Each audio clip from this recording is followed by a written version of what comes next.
Ladies and gentlemen, this is Tony Chimmel, the GOAT of ring announcers. And you're listening to the Marks Podcast on YouTube.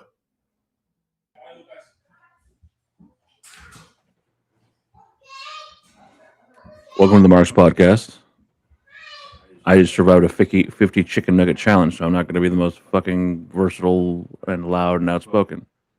That over there is Gerard, and that's how he normally looks. He didn't eat chicken nuggets today.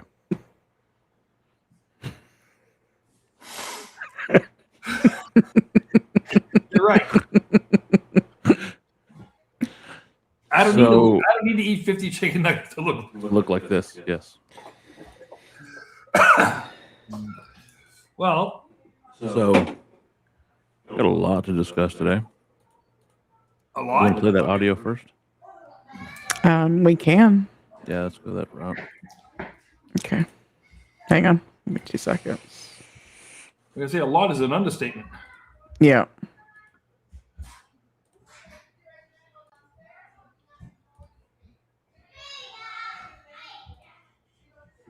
Is like I was so shocked. But yeah, I also would have appreciated if Sean Ross Sapp or whoever the fuck announced it could have at least given me the decency to like let me do it myself first. But fuck you, dude. Is like I was so shocked. So what she's, I thought it was in that clip, but it's not. So last time she got cut, she said when the phone call came in, it came from Red Stanford. And when she got the call yesterday, it said TKO. Which says to me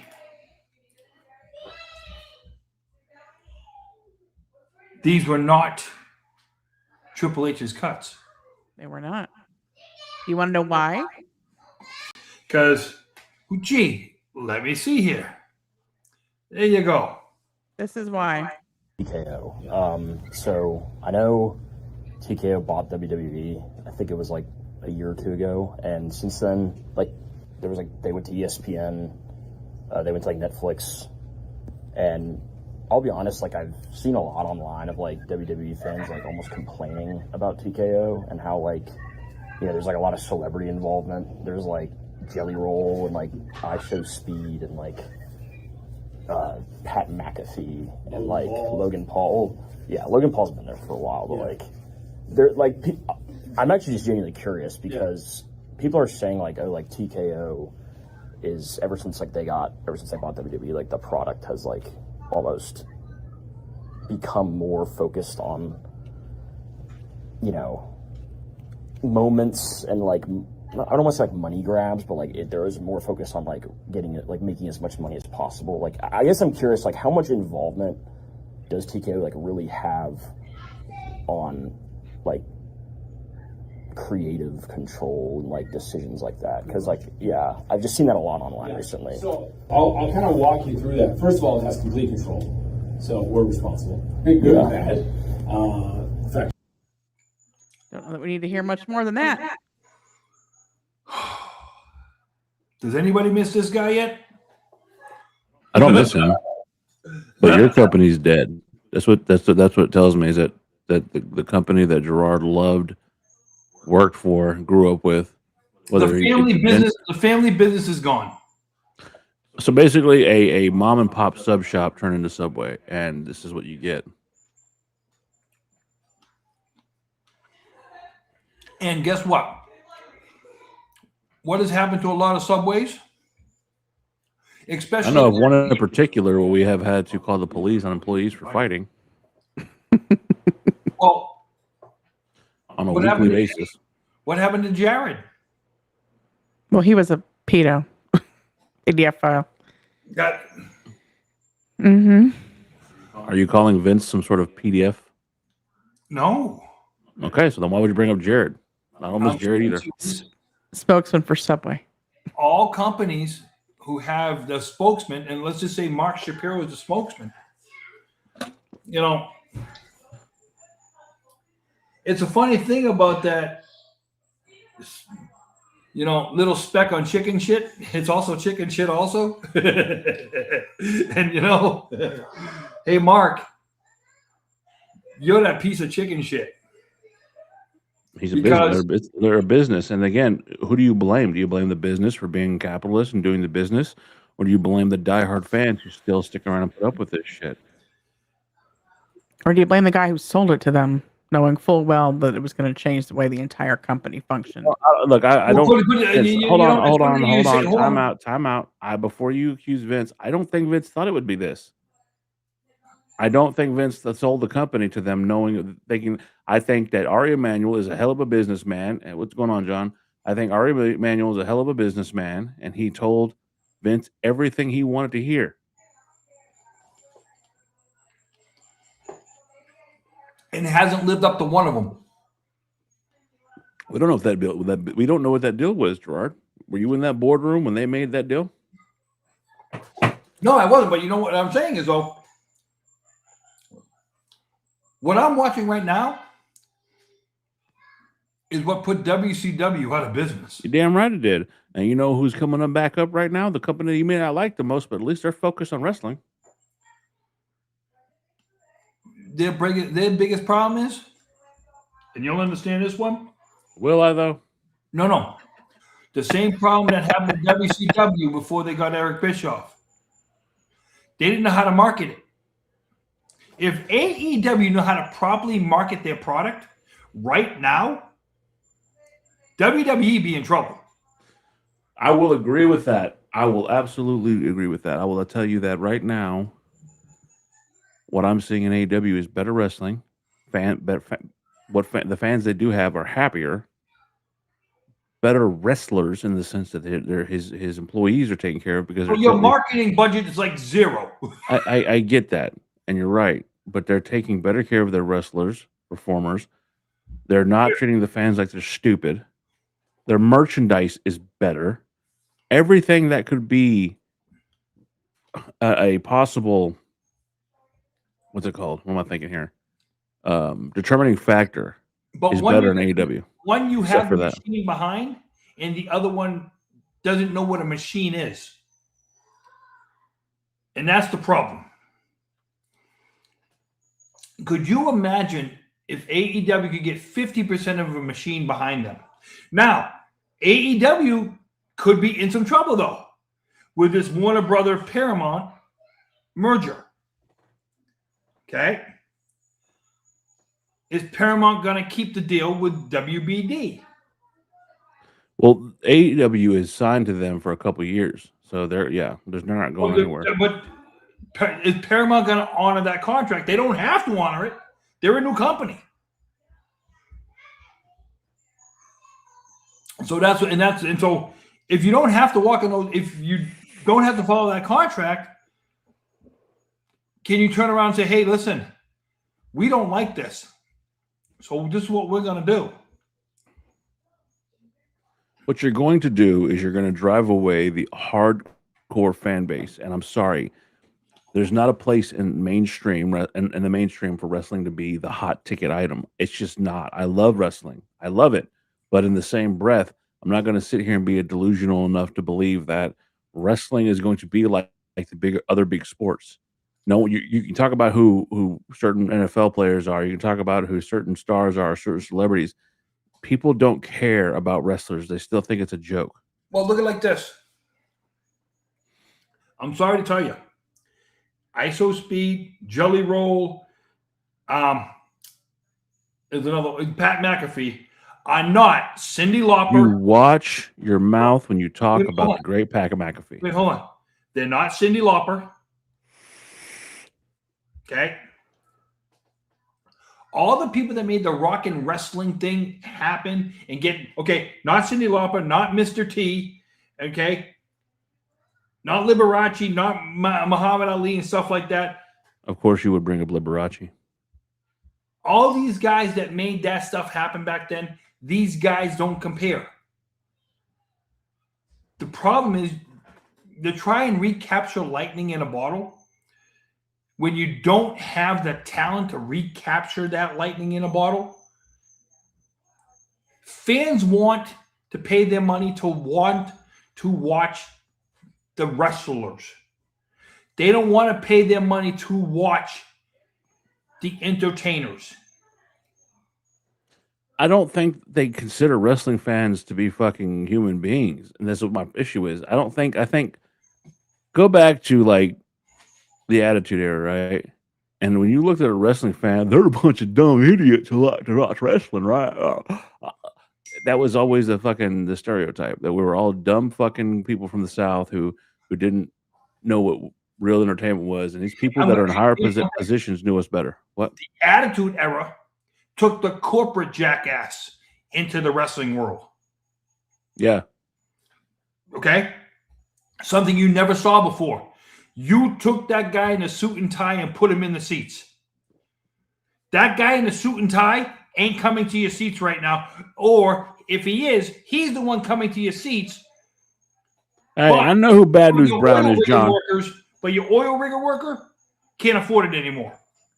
No. But we've been talking about the cost of tickets and stuff like that for over a year. This has gotten past that now. Now it's not just that they're pricing out their hardcore fans. Now they're taking the entertainment and making it cater to your fucking rich piece of shit. That they don't know what a good match is. Look, you put Kenny Omega against fucking Kazuchika Okada, and you show one of those fucking sooty rich motherfuckers who can actually afford a ticket, they'll have to have their mind blown. But right now, they think a match like Liv Morgan versus Stephanie Vicare at WrestleMania, oh my God, that's amazing. Look at her ass. Look at her ass, bro. Look at her ass. Before we even get into that part of this discussion, I think we need to get into the fan that we saw from last weekend. And thank you, Leland. It's exactly, and that's the thing. We as wrestling fans are basically considered the unwashed masses. And what we saw from last week and how the fans follow you around everywhere and they think they're entitled to harass you. The key word being here. That is a fair point, John. I think John. Well, hold on. To what John's saying, he wants to know who the hell voted Bad News Brown, and I think that they looked at tape, they looked at old footage, and said, "Oh, this guy could be interesting. He wrestled Roddy Piper that one time in WrestleMania."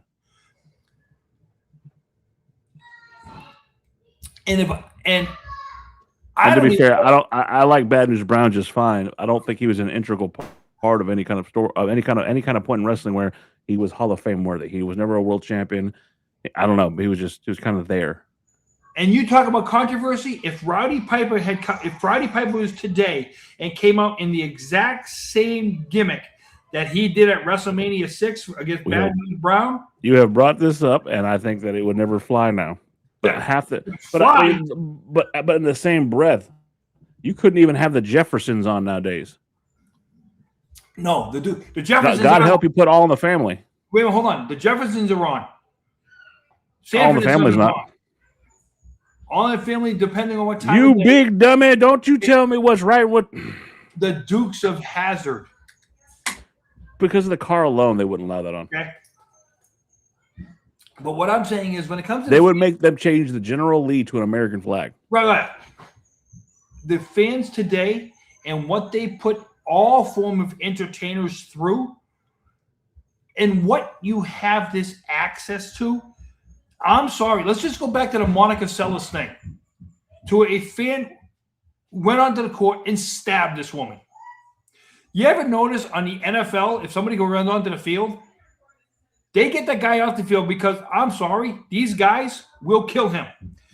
The ballsy fan that wants to jump into the ring during a match, who's the first ones to get him? Security gets him out of the ring so they don't kill him. The referee, yeah, but I don't think the boys will kill him. Hold on, no, they won't. Not nowadays.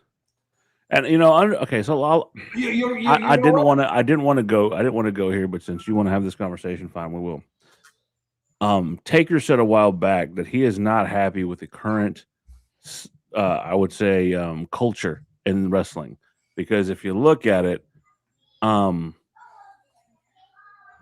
they're soft, right? Let's just say what it is. Most wrestlers nowadays are fucking soft.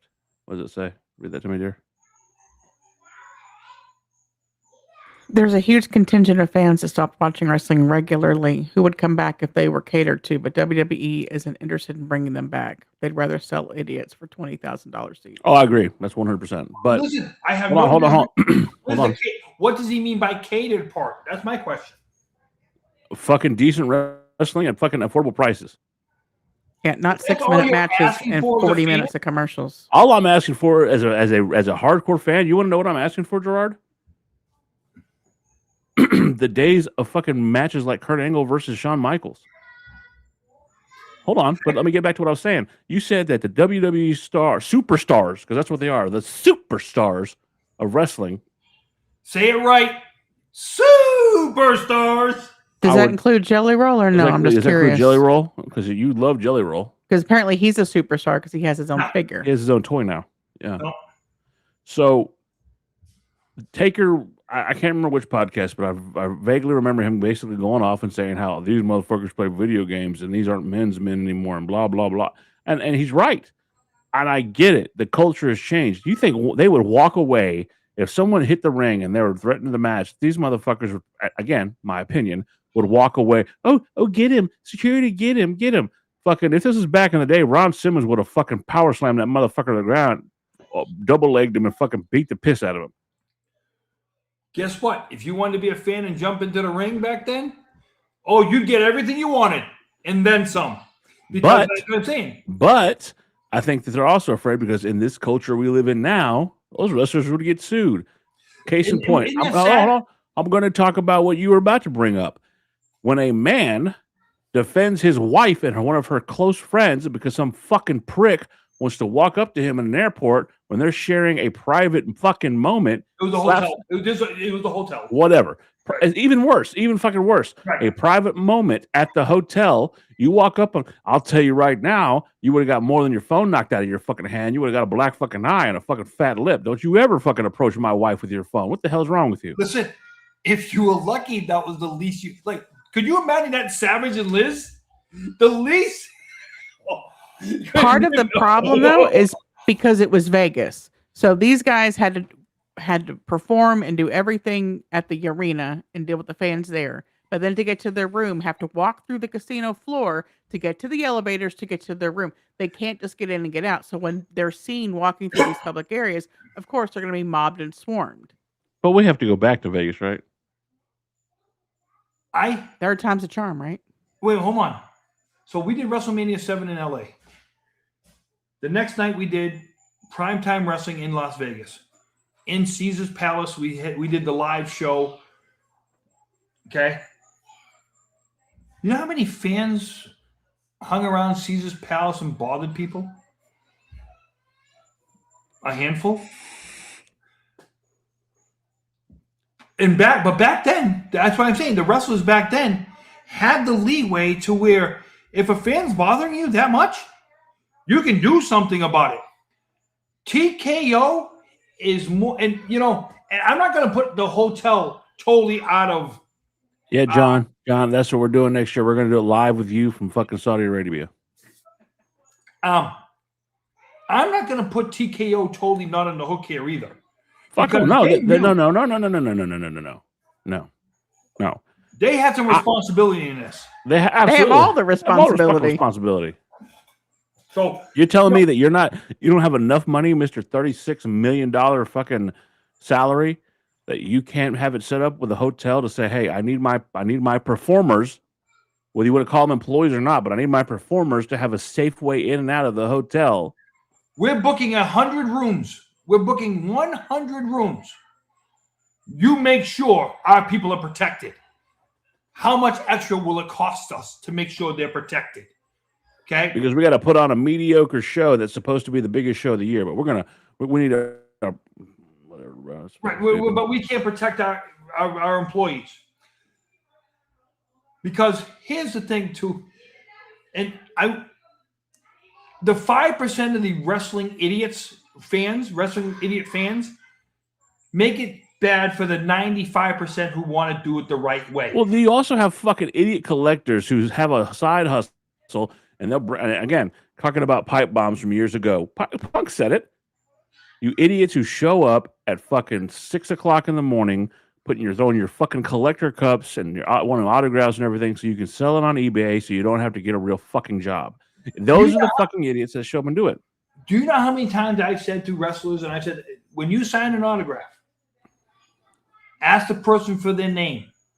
If they won't give you their name, don't sign the freaking autograph, because a personalized autograph you can't resell. To Dan, okay, I have a signed autograph from Morton Downey Jr. and it says to Jerry, "Kick ass, pal." Guess what? I can't resell it. It says my name. I got a picture. Says your name on I got it. an autographed photo of Danhausen in my office. I got photos with Danhausen. Cool motherfucker. But that's for me, and I get it. And I think that a memento, that an autographed picture should be to you. That's for you. I don't get this idea of why it's so important to have a photo of somebody and have them sign it. Oh yeah, because you want to sell it. Because you want to resell it. But if they ask you the name and you won't give them the name, now they don't sell your stuff. Don't blame the performer. They caught on to your game. Well, you see these idiots show up to fucking lines and they got like 7 things in their hands. Yes, they know what you're doing. They know what you're freaking doing, and and that's the problem sometimes, that these morons, these morons make it bad for the legit. It really has turned into. Listen to me when I say this. WWE used to be the spot you go to, and they knew everything. They knew how to take care of it. They knew what to do. And then along came Ted Turner, and he bought himself a wrestling company. Ted Turner didn't know shit about wrestling. He just knew that he liked it. And they limped along. They got lucky. They did some things and all this other good stuff. But ultimately, the downfall of... Oh, let's shut the fuck up, Sloppy. But ultimately, the downfall of WCW was a bunch of corporate fuckfaces who didn't know what the fuck they wanted to do. They put the fucking company in the hands of other people who didn't know what they were doing, and it limped along until it finally died. Now, let's move over to right here, right now. You have a company in AEW who has a guy at the head of it who loves wrestling. Let's say what you want, Gerard. I know you don't like fucking AEW. It's not your favorite. But that motherfucker loves wrestling. I don't know if he loves wrestling or as much as he loves his one-time greatest match of all time. Which is? No. Tony Khan. Tony Khan to me is not a long-term booker. He's a mark. He's a fan. He's a mark. He's just like you and me. He loves wrestling. He loved WWE, but he got a bad taste in his mouth because the company he enjoyed turned to shit. I'm sorry. I'm going to tell you about, and I'm going to say very bad things about John Cena. But during the John Cena era of things, wrestling sucked. We had a brief point where CM Punk came along and changed the game, and then all of a sudden, back to John Cena, and then finally they had suffering Thuckatath, and that was something. And then something happened that changed the world: a pandemic. And WWE was on the verge of fucking losing everything. And they put it on Roman. And you said it yourself, COVID changed Roman's life, because we would never got the heel version of Roman if it wasn't for COVID. And they got back in the mix. We don't get the family. We don't get the bloodline if it's not for COVID. Agreed. And by the way, AEW is not Tony Khan's toy box. It's his sandbox. Okay? To where, the sandbox. Leland, you're right, but this crazy guy's got to make it about himself right now. I'll never admit to that kid being right. That's okay, Leland, I will.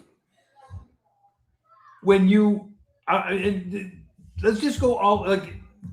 for those of you who might not have watched the Hogan documentary yet, I will say a lot of the stuff that come out about the WCW and stuff like that, and with Hogan and stuff, I was shocked with some of the stuff they admitted to. And I will say this.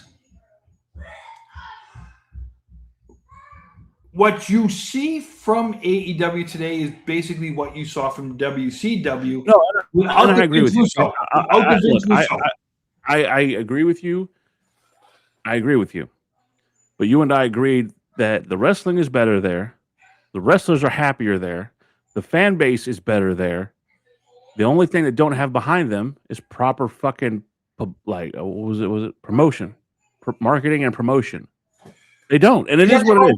Let me ask you this: is there anybody who wonders if Tony Khan has more money than that guy?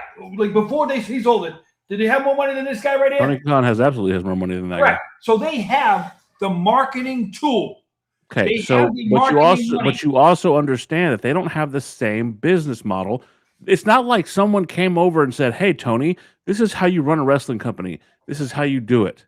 Let me tell you this. If you spend $100,000 on marketing, okay, to try and create $10 million worth of business, it ain't gonna happen. Okay, but you can sit here and badmouth them all that you want, but it's a happier company. If you wanted to go to an AEW fucking show right now, you could do it. Because they don't know they're robbing the owner blind. Give me one. I want one person in AEW to actually tell me they care about the product more than they care about their paycheck. Ask your buddy who does our intro. Yeah, he won't go there. I know he won't, but he was happy. He was happy there. Listen, what did I just say? Happy there because why? That guy throws money at people for doing nothing. So you're saying your buddy does nothing? Did keywords, and he'll tell you. I'm gonna say this. Tony seems like a nice guy, and he would never talk bad about that company, and that takes fucking balls. Right. But in the same breath, your favorite company, the company that you supported all these years, I'm gonna quote Dusty, fired him from his job and replaced him with a computer. And you know what? And I will say this. I feel for him right now because some of his medical issues can't be taken care of because he found out this week he has a heart problem. After being your friend for 20 years, I'm surprised that's all he has. No, he can't get his hip fixed without having his heart fixed first. Well, much love to Tony Chimo. He's the baddest motherfucker on the planet, especially because he has to put up with Gerard Millett. Which, yeah, when he told me the news about it and stuff like that, I said to him, "Hey, I went through the exact same thing you're going through, and if you do it the right way, you shouldn't have a problem." Being old? I don't. They found out I had a heart. If only you had a brain. Well, it's some courage. I need some courage. That's why I need courage.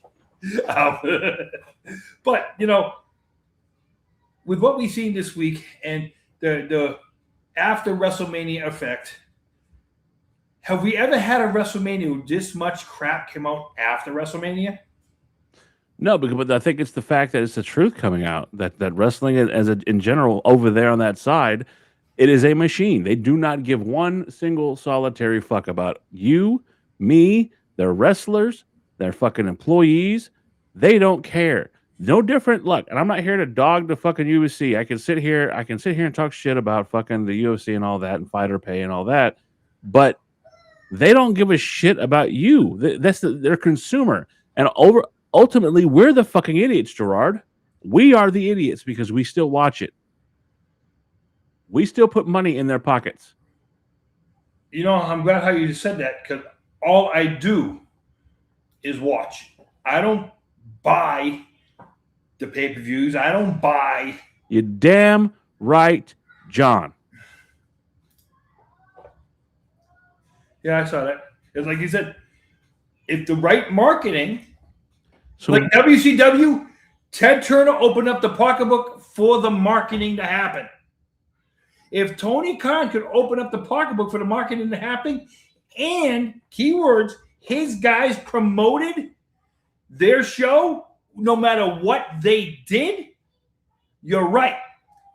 Keywords, both of them have to go. I want to quote your favorite guy. What you gonna do, Gerard? What you gonna do when the AEW machine figures out what to fucking do? Will you finally then, when they get, if they get the right marketing, if AEW is able to find themselves in a position next year, hold on, they have a short window to do this. If they can get inside that, and if they do, what is your story going to be then? Why do they suck now? Listen, I was on the WCW bandwagon. I thought WCW. Is that it? Is that it? Is that it? Because WCW fucking left you a scorned lover? Like you feel horrible because you turned on your own company and you said you never. Listen, Dan, WCW had a better product for 2 years. I'm not even going to deny that. The WWE looked like they had gone back to the bingo halls. That's how bad their product was. And then one interview, one promo changed the direction of that company. Actually, I would argue that it was the Starrcade 97 where fucking that doesn't work for me, brother. The botched ending of the fucking Sting Hogan program. That absolutely. We didn't get the payoff we deserved. Or the finger poke of doom. There's that. But I think it was more that one. But hold on, the biggest issue with WCW at that time, we were talking about that before, is the fucking inmates running the asylum, right?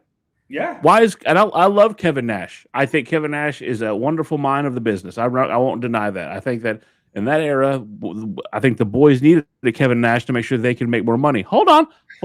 But I think that him as a booker was a bad decision.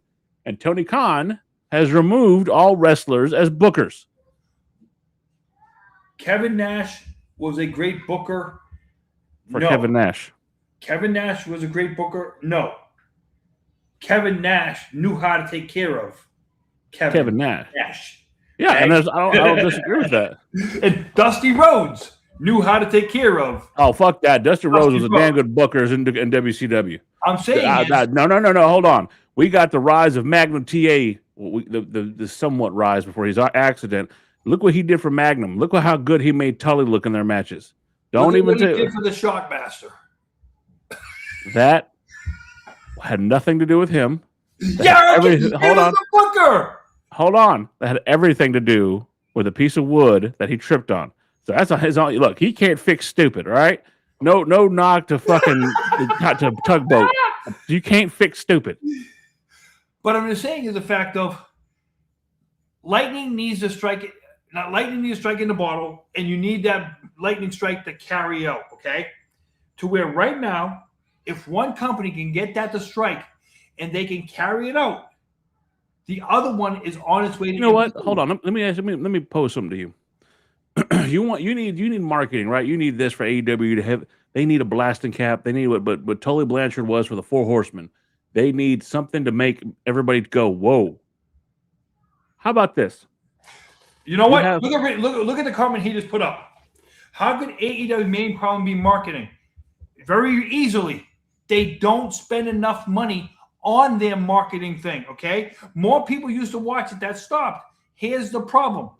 When you stop watching and the marketing budget goes down. So Ripshot, I'll put it like this. It stopped being AEW was on a trajectory that they were on the way to fucking make WWE look stupid. They were doing damn good. Yep, and then COVID hit. It wasn't just COVID. They started trying to do a show and base it around whatever WWE was doing. They were trying to imitate WWE when they were doing their own thing. They were doing well. And then when people could not. They could, Leland. I'm starting to believe, Leland. By hiring Road Dogg. Because if he was that good, SmackDown would have been #1 ratings on Friday night. Yeah, we got Ripshot. I'm not familiar with Ripshot. I'm sure he's a lovely human being. He must be. He must be Jacob's buddy. Gordon, he knows. Jacob. Okay, hold on. But let me pose something to you, Gerard. As far as AEW, WWE was floundering much during the John Cena era until a man named Phil Brooks came out and dropped a pipe bomb, as they call it, right? As the youth calls it.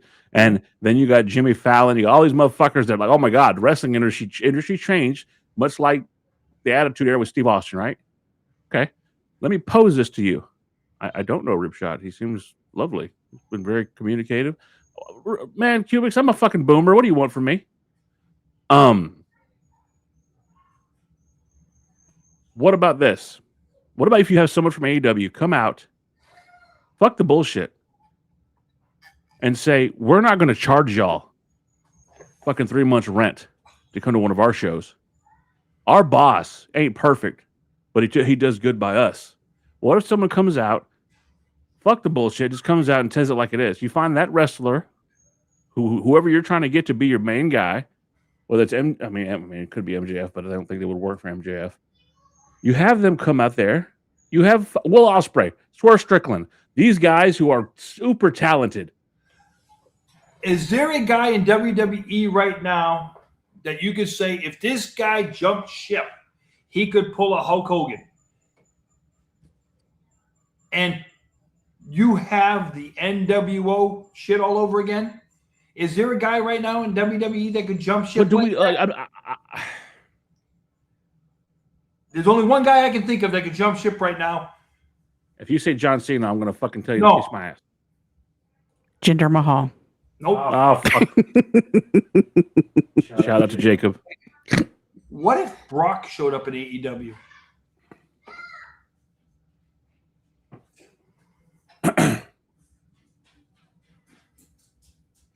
Do we have a legit? Does that legitimize AEW overnight? That puts WWE on notice overnight. I'm just saying, and I'm giving fantasy booking. I'm not saying it will ever happen. But does Brock Lesnar have that? Look, I like Brock, all right? And I've been one of those guys who's he would be Brock. A monster in AEW. Who could compete with him? Bobby. That he's already competed with him. What I'm saying is, does Brock have the chops on the mic to carry that shit? I would argue 2 names. That if they were to leave WWE or come to AEW, you stay out of this rib shot. You clearly don't know the history here. You don't know the history here. Not at 81 years old. And sorry. I love it. No, but I rib shot, hold on, hear me out. Shane, maybe. Paul Heyman. Yep. Shane McMahon.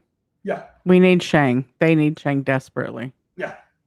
And then if I'm Tony, if that doesn't get leaked out, I bet you Shane McMahon's there by now. But that got hold on. Hear me out. Fantasy booking again, right?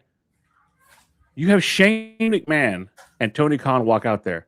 Or no, you have Tony Khan come out there and say, I love wrestling. I've always loved wrestling, and I know I'm not perfect, but I started a company here, and we're trying to do big things. We're trying to do all these wonderful things. Who the fuck is that guy? But holy shit.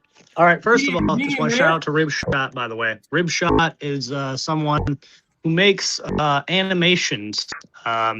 He does he collects stuff from shoot interviews, and he makes animations. Like, he's a very popular channel, so I recommend you guys go to that. I saw, I'm like, wait, that's the actual Rib Shot right there. So make more Joe Hendry videos. That's all I gotta say. I do love me some Joe Hendry.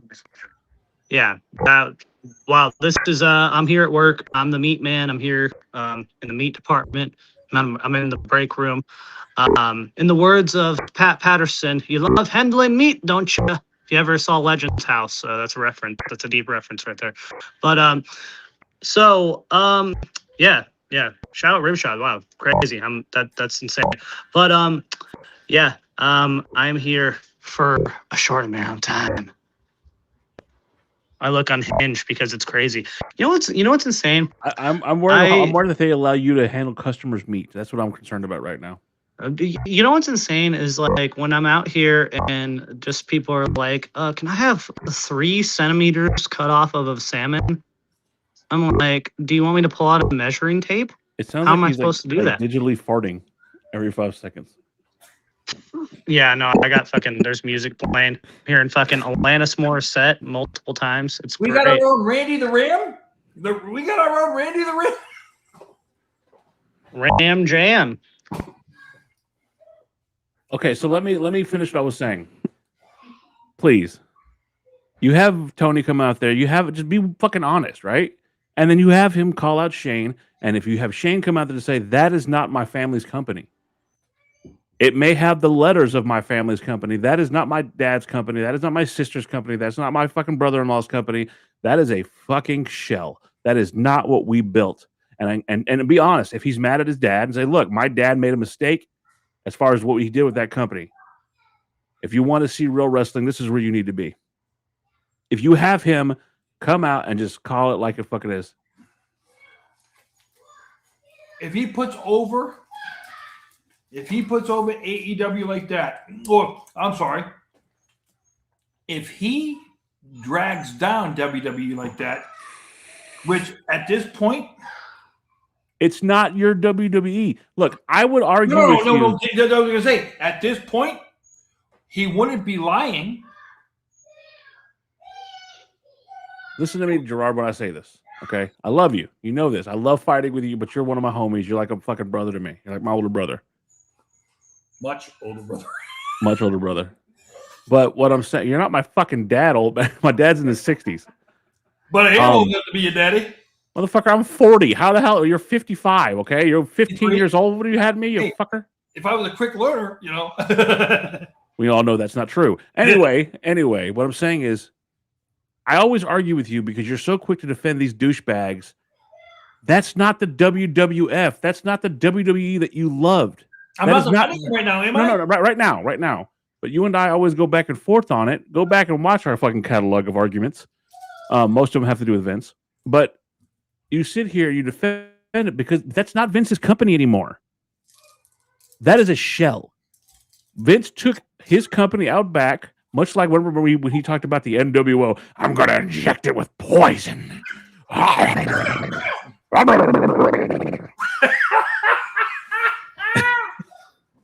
He took that company. I don't drive this car. He took him out back. He took his company out back and put two to the fucking dome, and this is what we have left.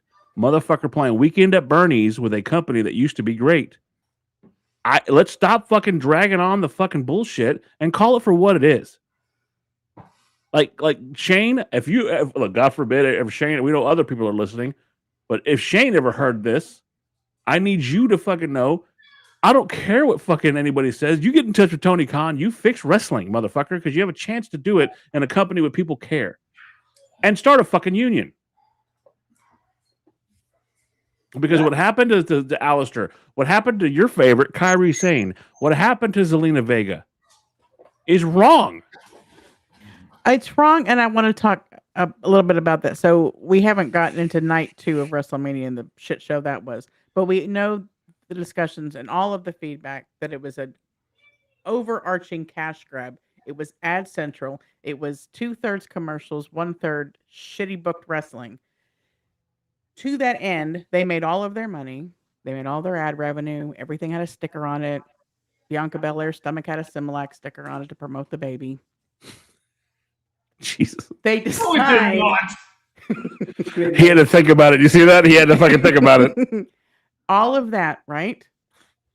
And then on the heels of this horrible WrestleMania that was all about money, it gets announced that during their, regulatory filings that Ari Emanuel made $67 million last year, and Mark Shapiro made $40 million last year, and The Rock made $900,000 in royalties and was reimbursed $600,000 for travel expenses, even though he missed 75% of all the board meetings for TKO in 2025. But all of these wrestlers who were released was for financial reasons. So you cut, 26 people who no longer have jobs. It's Kairi Sane, who was in the middle of a great storyline, was on TV. Her husband, I believe, and her husband literally just got, I think, hired on.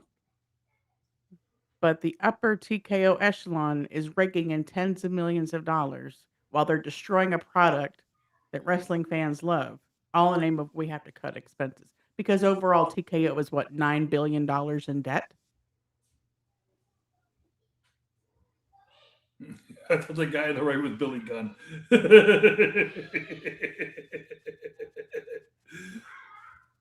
But this way,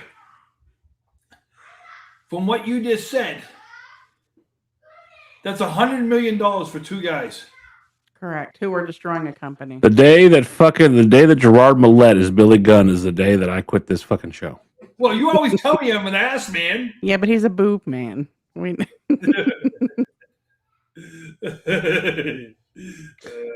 Not right. Not the way he looks right now. Ass man. No, ass boys. Ass boys. Oh, that's another thing. Ripshot, if you haven't, I know you haven't been around for this. Gerard used to work for WWE, and we met a long time ago because of a fucking video we did about shit we don't even talk about now. He's a boomer as far as wrestling goes. Like, absolutely fucking just. He was wrestling with fucking Abraham Lincoln. That's how long he's been in wrestling. And we told him about Danhausen and that the marketing machine that is Danhausen, and he hated Danhausen. He even compared him to the gobbledygooker before everybody. The first night. Before his arch enemy, fucking Dave Meltzer, compared him to the gobbledygooker.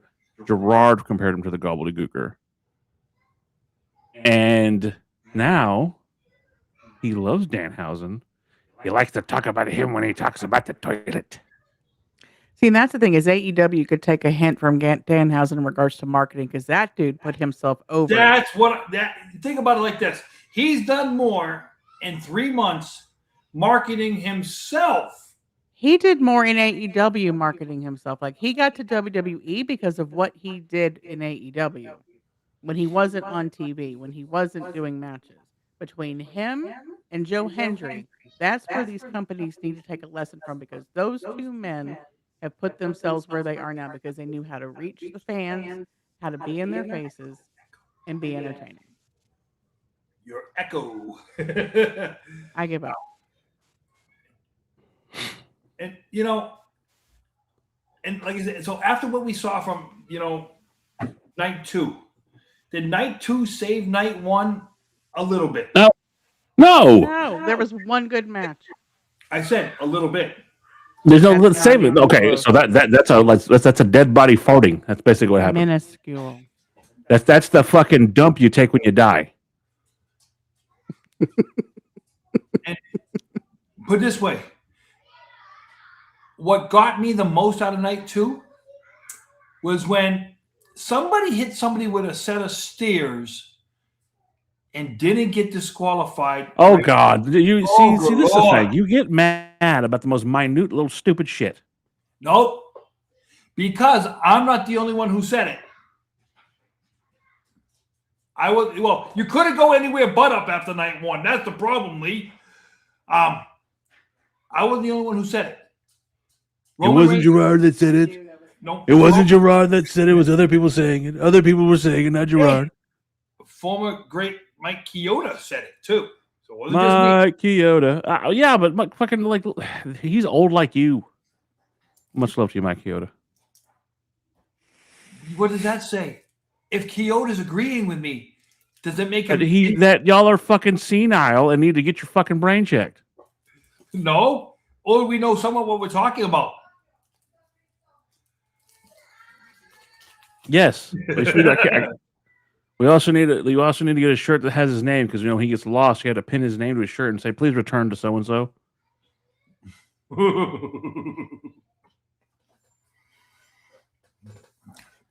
Oh, 100%. Ripshot, that I will agree. I will.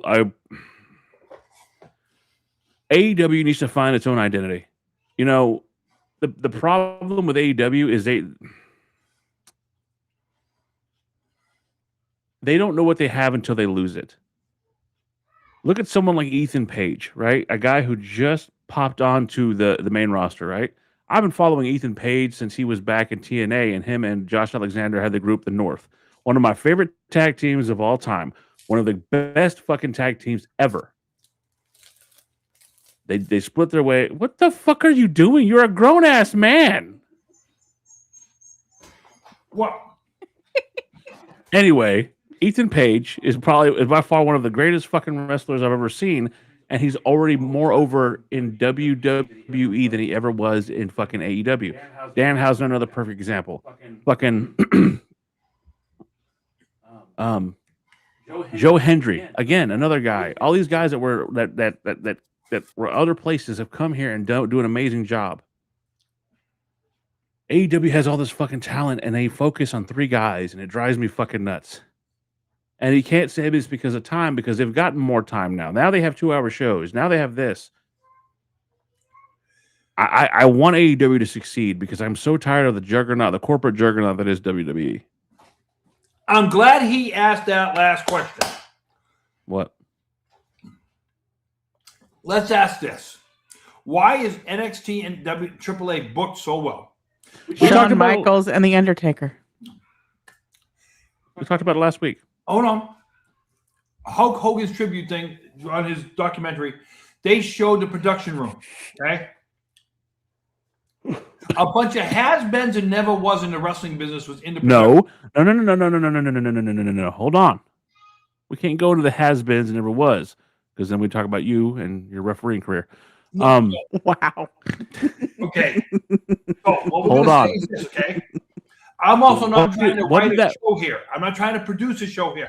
I'm not trying to get millions and millions to watch. But the Miz against the cardboard cutout fucking booking idea you had, that was going to really put the butts in seats. You know what? I'm down for that now. If AEW does that, it's going over. Hey, you were praying for that on night 1. What are you talking about? Oh, God. Yeah, it was rough, brother. It was rough. But what? You were saying to yourself, that freaking cardboard cutout idea would not be a bad idea right now. It'd be better than. But to be fair, you want to know the differences. We saw a little clip earlier that said TKO is in charge of everything. I don't think TKO gives one flying fuck about fucking NXT or AAA, and so they're keeping their filthy fucking fingers out of that shit. They care about Raw and SmackDown. Here's the thing for you. What does it not do for What does NXT and AAA not do for TKO? Make money. Cost them a lot of money. Yeah. But the main roster, when you look at they're about to lose a lot of money. What they should do is sit on their fucking couches and shut the fuck up and let the wrestling people deal with the wrestling business. When you're paying some of these top guys $15 million a year, $10 million a year, $8 million a year, $9 million a year, to work 50 dates a year, okay? Hogan didn't make that money in his best year. And how many days a year did he work? So basically what you're saying is... This is not the 80s anymore. Well, but did he, though, in the equivalent? Like if he took what he made back then versus... Well, no, what I'm saying is these guys today work less, get paid more, and then they get told house shows are too expensive to run. What? TKO can... how is their stock up enough to where these executives can make $100 million? That's like... Yeah, John, I don't know if that's going to work. Because they're selling ad space on every fucking inch of the ring, the tables, everything else. It's all ad revenue. It's all money. I mean, that's it. Slim Jim. Prime. You know why the fuck do fucking the tables have Slim Jim on them now? Why do the turnbuckles have stickers on them now? Why do people's names have to be on the canvases? For $500 though. You can get your name on the canvas. Oh, you know what else you can do? But guess what? I don't know how many millions, and you can sit next to the fucking announcers for a match and not say dick. Hey, here's one for you. One canvas goes for $500. So how many canvases did they buy? You watch your whore mouth, Cubics. You will not talk about Trips' favorite fucking wrestler like that. He's not my favorite wrestler. You love Tony D'Angelo. John, I love your impression. It was not Triple H. You love the Don of NXT, who's not so much Don anymore, but you love Tony D'Angelo. I'll make you love him. Triple H did not release these. I don't think Triple H had any say in who got released because Zelina Vega said the calls came from TKO. It was not a Triple H. Because I'll tell you this right now, one of the best spots going was Asuka and Kyrie. One of the best spots going. So now do they have to act like, does Asuka have to pretend that Kyrie ever existed? Like, was she never there? Like, they got 90 days to write her off for good. Unless she's just gone. But you're going to tell me they just can't find some way to get her off for good? Did you not read what Leland said? Her 90 days, no 90 day no compete's already done. If that's gone, then she's a free agent today. How come she's not? Yeah. Then if it was released Wednesday or Thursday, why isn't she signed by somebody today? Then, if the 90 days It gone, was just released yesterday. It happened Okay. yesterday. Then why isn't she? Then why isn't she rehired if the 90 days done? If she's totally 100% free, she should have been hired today. Is this somebody? Because it doesn't work that fast. Maybe she is hired. Wait, hold on. Is You this know what? How somebody- about you go be one of those doofuses like Wait a Dave minute. Meltzer and go bug the I was crap gonna out of him and say, find out for is me, this somebody Gerard. who lives in Western New York? I'll wait. I was gonna say, is this somebody who lives in Western No, New go find York? out. No, I need you to go to Japan today and be back in the next 7 hours and let me know so we can get the scoop on that. You let me know if Kyrie's got hired. I'll wait. Wow. Wow, you racist sack of shit. No, whose music was that? It doesn't matter. It The was- connotations don't. Hey, it was called the Orient Express, dude. You can't say Orient anymore either. Why can't you say Orient anymore? You can't say it. It's racist. Yes. Okay, from the land of the rising sun, Danielson. Nope, that's racist too. You're far too white to be making these He's not references. going to start calling you Mr. Miyagi. If you start fucking saying La Cucaracha, we're done. Okay. Get the fuck out. Cut him. Cut his mic. Cut his mic. Cut his mic. Wait, you said if I said it. You didn't say if I sung it. Yeah, Leland. Because who showed up to AEW and who's having the another guy who's doing great right now. Just wrestled for the world title. You know, the Psycho Killer, Tommaso Ciampa. Oh. Yeah, look at that. Look at that Twitch. Like, motherfucker, he's right. I can't even straighten up. No. Tommaso's good. No. I tell you, no. Are you trying to imitate Spanish? Really? No, sir. No. No, really. no. Danielson. Brian Daniel's son. Who? Okay, Brian Daniel's son. Mr. Miyagi Oh my did. God, God, George. you fucking boomer. Well, you know. Well, this is what we do every week. Fucking rib shot. This is what we fucking do. I have to educate a guy who has Alzheimer's on what wrestling is, apparently. No, because what? you know, You sound like you sound like now. You're starting to sound a little more like Joe every fucking week. Joe who? Joe. Our former president. Oh. Come on, man. You Texas hillbilly. I'm gonna give him the move with the thing in his neck, and he's gonna jump up and down. The snow cone sticker. I'm gonna give him that. Come on, man. Do we think, since we talked about the potential of Kyrie maybe showing up in AEW, do we think any of these people do we think we'll see the Wyatt Six in AEW? Well, you could, because the White Six wasn't based off any like supernatural shit, and that's one Tony of Tony's thing. That's why Bray didn't go, because it wasn't about a supernatural character. It was about, maybe some creepy shit, which I think I don't know. But that's also the thing. I don't think. Don't be disrespecting Sleepy Joe. Sloppy, how you doing today? I don't think that they have the space for all of the and AEW shouldn't have to pick up all the mistakes that WWE makes.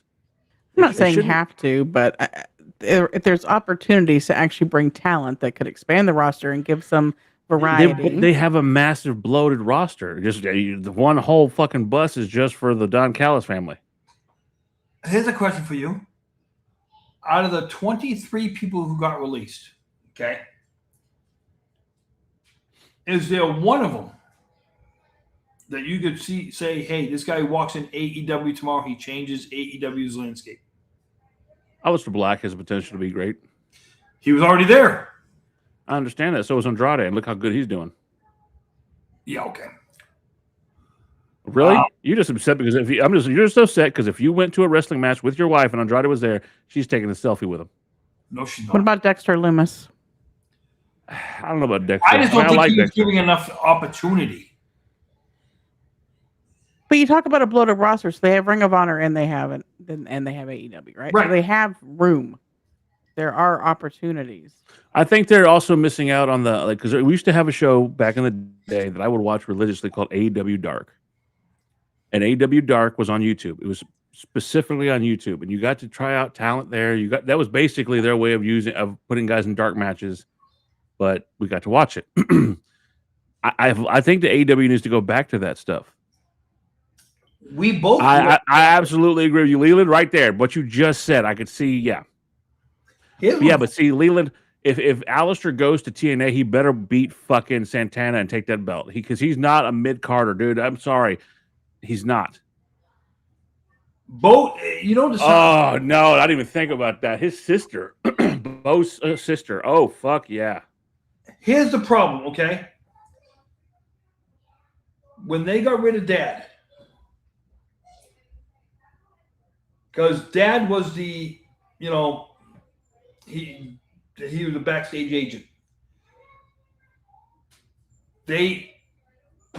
What's sad to me is the fact of you still have Michael P.S. Hayes there, and you get rid of all the guys who came up with WWF. I want to know whose dick he's sucking. I want to know who fucking Michael P.S. Hayes is sucking because there's no reason he should be there and you fire out every. What, you fire everybody else and he's still there? Yeah. Well, he and Bruce Pritchard. So if the idea was to get the stank of Vince off the company, why are they still there? I'll give you the perfect reason.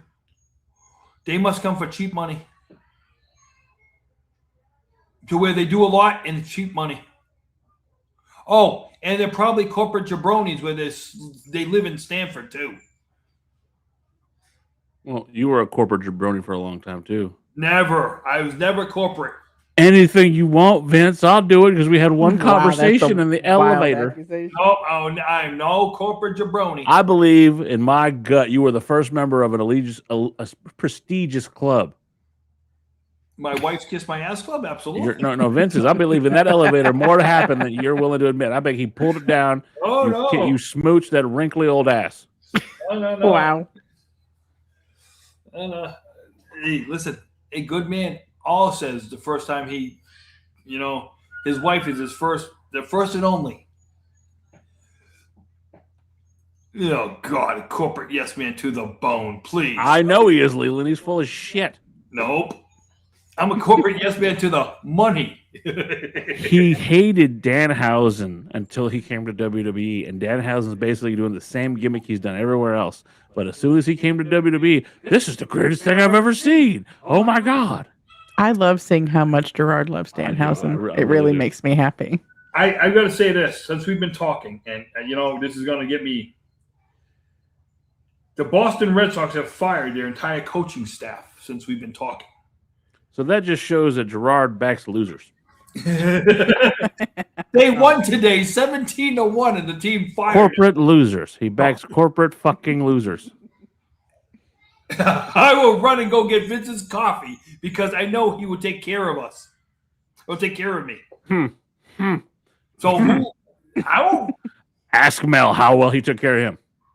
Oh, well. Wow. Well, he did take care of him. I'll tell you what, if somebody gave me that severance check, I'd be a happy guy. Until he got fucked out of it. Yeah, well, yeah. But listen. To this day, I don't know if it was his own fault or, but. Hey, pal. Hey, pal. I can always say that was,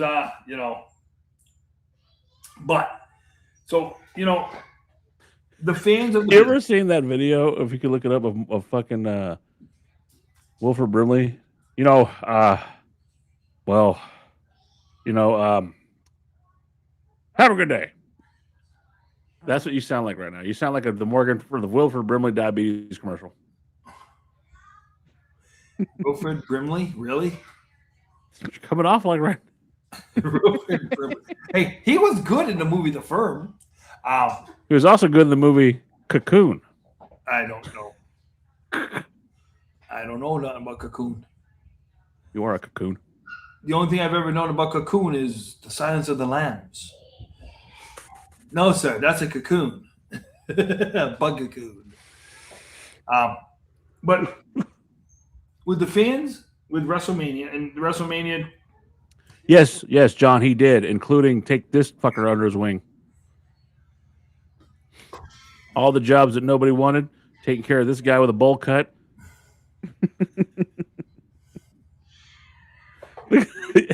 I hope your face gets stuck like that. Well, let me tell you something, Dan.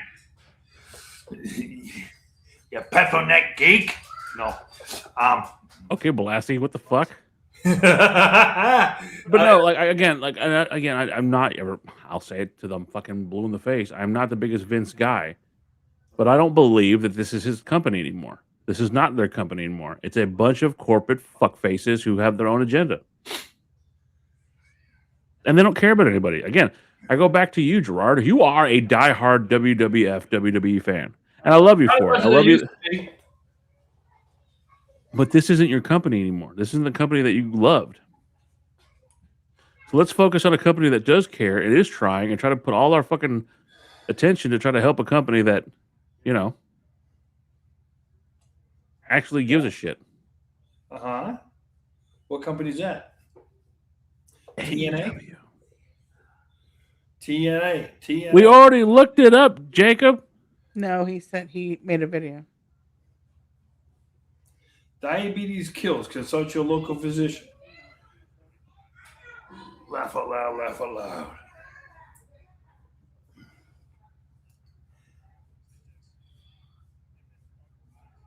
So, Dan, here's some things for you, okay? You got to go watch the Hulk documentary. I don't know if I can do that. It's better than you think. You're damn right. Hogan, we'll tell you that there was nothing easy. The work was the same every day. Oh, there's no, put it this way. How many lies does he tell in it? Oh, you catch him in a lot of them. The fact that he did MMA with Brock Lesnar or some shit like that. Fucking Hogan's man. He admits that he lied on Arsenio Hall. And a lot of the lies, he admitted to.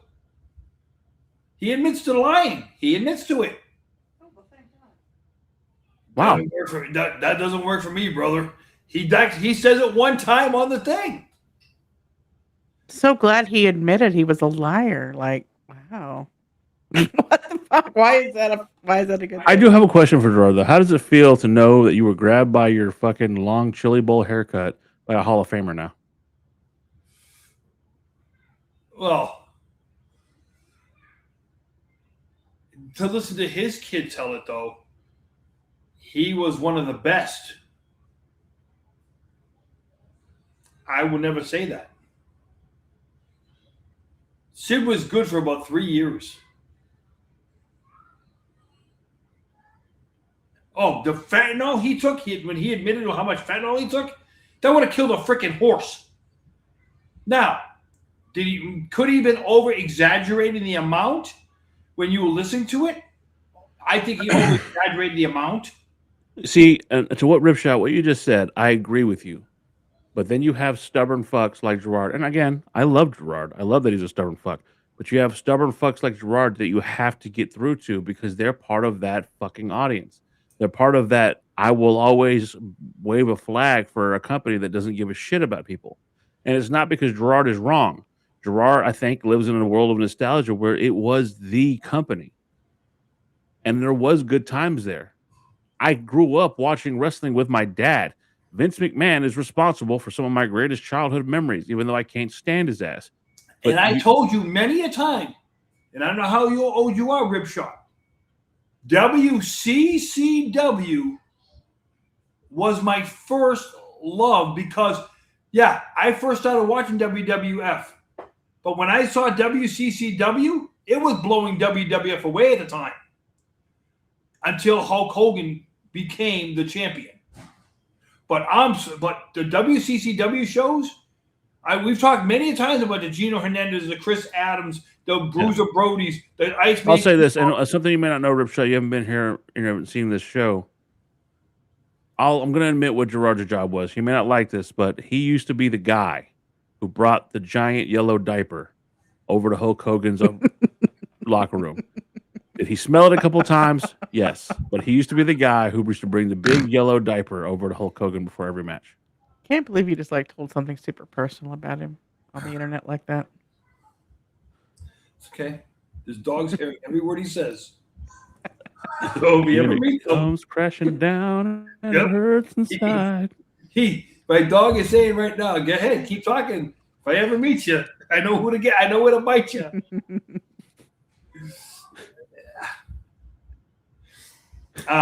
Gotta take a stand. It don't help. You know what's funny is they played more of that god awful song from WCW than they did of that. American Oh my God! Made. He got the red, white, and blue running through it. Oh my God! It was god awful. I still think the WCW version of Ravishing Rick Rude's theme was better. Anyway. Oh my God, you're brutal. Gerard and the yellow diaper aside, I want AEW to capitalize on this. And I don't think Tony Khan's stupid. I think he's a fucking mark like you and I are, but I don't think he's stupid. I think this is an opportunity. He needs to fucking make the most of it and show wrestling fans that he's serious. He wants to make a go. And WWE's dropped the ball so many times. This is it. Fucking touchdown right here. First and foremost, you got to get Madison Square Garden booked next year. You have to get Madison Square Garden booked for whatever pay-per-view. Again, in PLE. Hey, even Brooklyn. You've got to do something in WWE's backyard. The Barclays Arena. Get the fucking Barclays booked. Like it's any of those big buildings, you've got to do something in their backyard. You have to. Fucking something about Leland saying PLEs. That fucking drives me nuts. That was another thing that really bugged the shit out of me. When do they stop? Why do they have to be premium live events? They try to whitewash everything. Remember when they didn't want to call them championship belts anymore? It's a fucking belt, dickhead. All this stuff they do because they have to be. They're fucking pinky up and fuck the shit. I'm so fucking sick of WWE right now. And you know what? How many people can agree that this Monday Night Raw after Mania was one of the worst Monday Night Raws after Mania in a long time? Because it was brutal. There was you had Paige come back, and you had her sitting in the stands. What do you mean? What stands? You mean the giant pockets of holes they had in fucking WrestleMania? Oh my! Hello. No, hold on, the bullshit. You're gonna criticize every AEW program I watch for not having seating or not having their attendance full. Wait, hold on. Where was SmackDown last night? Oh, I know. In some shithole called Fort Worth, Texas. What does that have to do with the Swiss cheese attendance you had at fucking WrestleMania? My question is there a building in Fort Worth? Or, I'm sorry, you guys are the second-rate Dallas. I'm just gonna let you know right now. Even though I would never say that if I was at the stockyard. Oh, you will whoop your ass. You love our steaks. I don't want to hear shit. That's what I'm saying. And the onion rings. Oh God, this motherfucker can put them away, can he? Huh? Onion rings? Oh, it's funny. I had them tonight. not the ones you had here. No, that's a meal. That ain't a snack. That's a meal. And the cornbread pucks? I bet you still go by and get those too. I wish I could. I wish I fucking could. But no, I just we were talking about earlier. You're right. The Barclays would be a good alternative. If I'm Tony Khan, I'm jumping on that. I'm not waiting. Nope. You got a year to get that shit taken care of. Yeah. Set that in stone. Get a contract, because you know how fucking WWE is. As soon as they see that they've done something, they're going to do anything they can to fucking shut it down. I said, don't be surprised if they try to do an NXT show WrestleMania Night 1 or the Hall of Fame Night 1 and NXT Night 2. The Hall of Fame, after you saw the Hall of Fame, this is the first Hall of Fame I've not watched. It was garbage. And it's a damn shame because you put Demolition and AJ in there.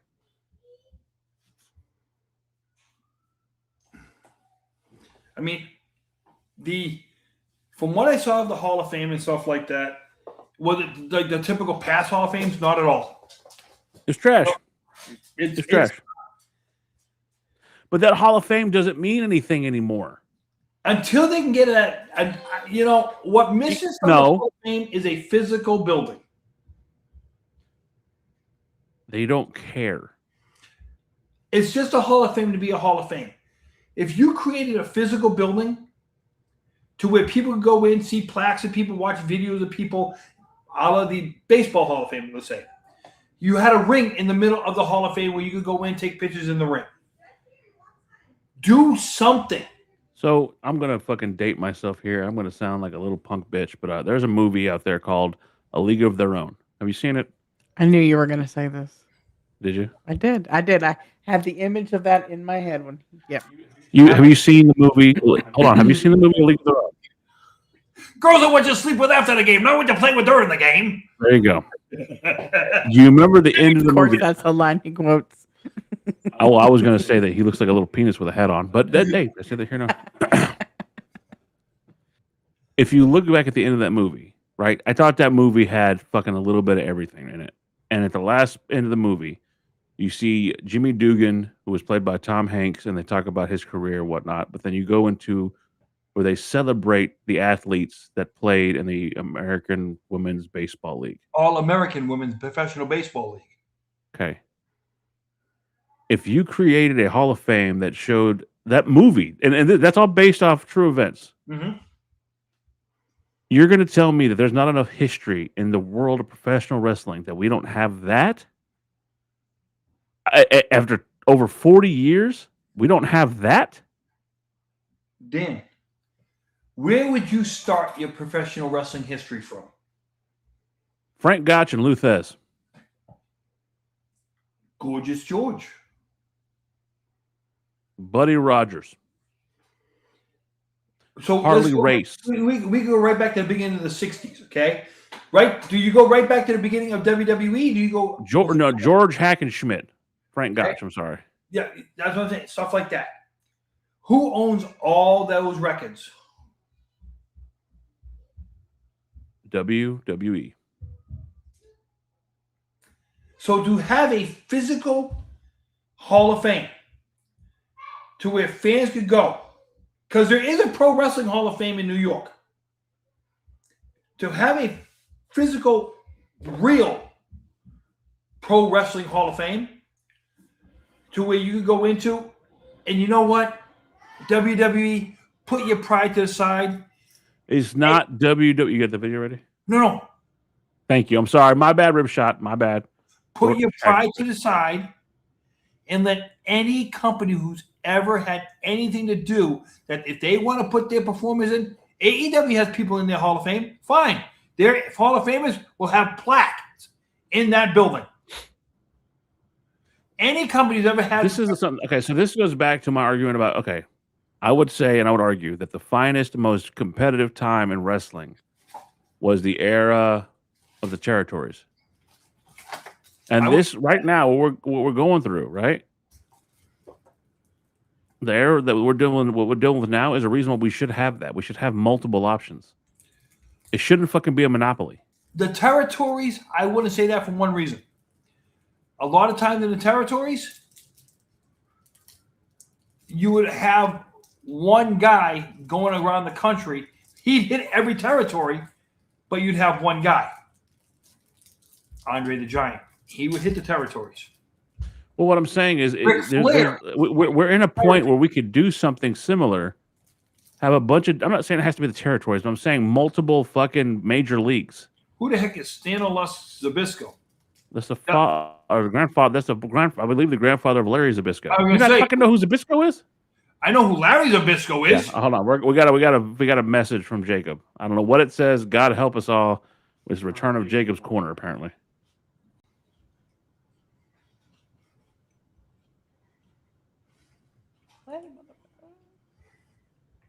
Okay, we had the return of Jacob's Corner.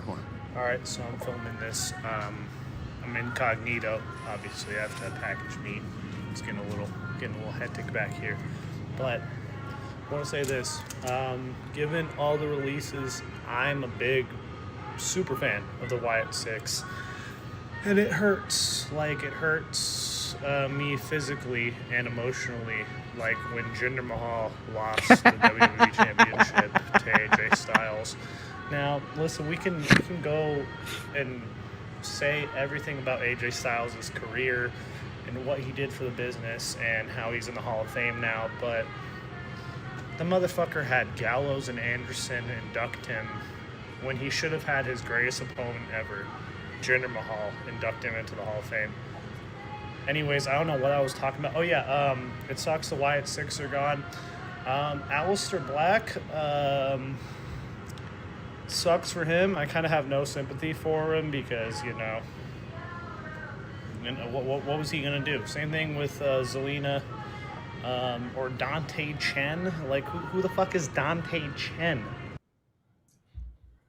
I don't know who Dante Chen is. Here's my thing. If you're We're gonna let that go. We're gonna let that. You're gonna let that go. You're gonna let that go. That Jinder Mahal. That Jacob is inconsolable. None of these people were selling merchandise. None of these people were putting ass in seats. None of these people were being must-see. There he goes. They might have put asses in. Wait, yeah, they might have put asses in seats, but they couldn't afford them. So, you know. Okay. Zelina's best match was the one she had in Puerto Rico. And I will say this. She showed up for that night. That pay-per-view that she was They on, never gave her really opportunity, just like they didn't give Santos Escobar a chance. the size of Zelina Vega, her size alone. I get that, and I'm with you on that. She's No, not. let me finish. What I'm saying is, she lasted longer than she probably ever should have. And I think they gave her the feel-good rub because of her life's history. You know that she made her best position in the entirety of that company was the manager of Andrade. And I loved her in that role, just like I liked Lana as a ravishing Russian. It's great. Some people are just meant to be managers.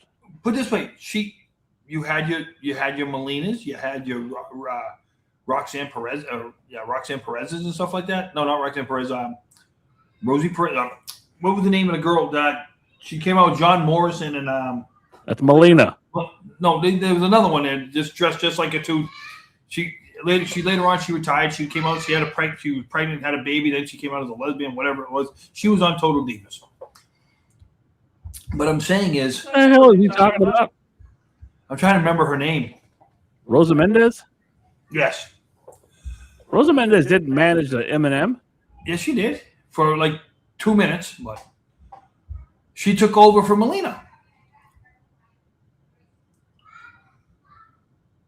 I'm sorry, folks. I think he's smoking that shit again. I'm just saying the fact of they considered these people expendable because of what they did. Well, Now, in the same breath, okay, so we were going to talk about this. This stuff happened. I had planned to talk about what's going on, but it overshadows it. And it's a damn shame because what it overshadows is the fact that Jacob Fatu has finally made it to the fucking main event. And it's a damn shame because I'm looking forward to a Jacob Fatu Roman Reigns match. But I don't think in the current scheme of things, they're going to give us the match we deserve.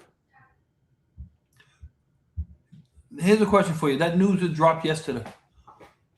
By the end of the month, how many could be brought back? Could anybody be brought back?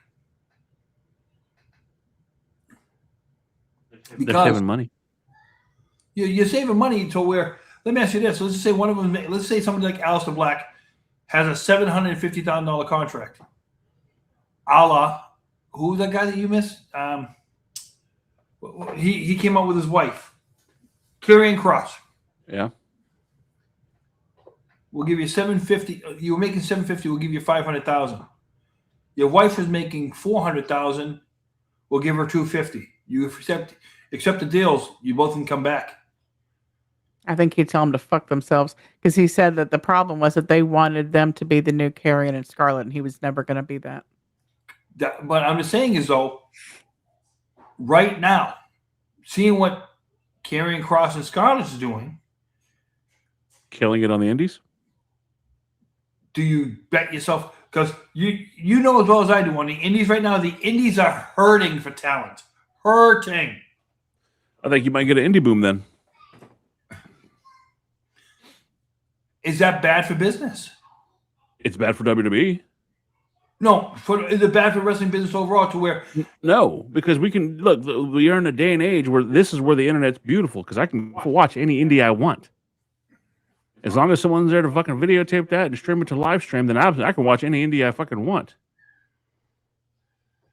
And you know what? I can pay $20 to go see an indie show. $20 doesn't even get me the parking at a WWE show. Like that thumbnail. You know what I mean? No, and I get you, but again, we have 30 minutes. I want to make sure we talk about the topics that we originally wanted to talk about, which was Jacob Fatu, Roman Reigns, CM Punk, Cody Rhodes, and how MJF is a better champion than all of them. I wouldn't say that. Putting on better matches than all four of them right now. Even though he lost the belt, I think he's going to win it back at fucking All In. How did he lose the belt? He lost it to your favorite fucking guy, Darby Allin. He's not my favorite. Losing to freaking Darby Allin. How do you have a match like he had the night before, right? How do you go through all of that and then you lose it to Darby Allin? Because I think it was a feel-good moment for the Seattle fans, and that's why Darby Allin's going to go on a fucking clusterfuck run where he's going to face people It's ludicrous. It is very ludicrous. His career is over once he loses that title. Who, Darby? Yeah. I think it was just a feel-good moment. I think he's going to face Brody King. He's going to face all these guys before he gets to MJF. He's teeny tiny. I just said to you. How the fuck is he going to face all these people? He's smaller than Rey Mysterio. I think he's got to get rid of those shorts and ties. It's horrific. Went to his head. I don't hate Darby Allin. In fact, I like the gimmick. But yeah, I think you have something to be said about his fucking... Because there was a guy we saw on there who was not much bigger than Darby Allin, but because of his ring gear, he didn't look like... I'm not going to say it. It's just... A munchkin. Wait a minute. Hold on. There's a guy right now who almost has the same kind of skit as Darby, who he could be making zero on his contract, but is killing it with his merchandise right now. Is he talking about Danhausen? He's talking about Danhausen. Think about it. Last night, he once again. Look how happy he is. It makes me so happy. I'm just saying to you is, listen, he is never going down in anybody's book as being Ricky Steamboat in wrestling. He's never going to go down like that. He wants a blimp. Give him his blimp. Yes. Okay. He's not going to go down as the Ricky Steamboat of wrestling. Okay. Heck, I don't even think if he can go down like Animal or Hawk or something like that. But he makes you laugh. And maybe you just might think sometimes that, laughter is always good for the soul. Right now, he's the only good thing going for WWE. As stupid as it is. One might say Aleister Black really did get cursed because he said no to Danhausen and then he got cut. Yeah, we can't play that video because we'll get fucking hit. I was thinking, no. Okay. You can put it up there. You just say the words.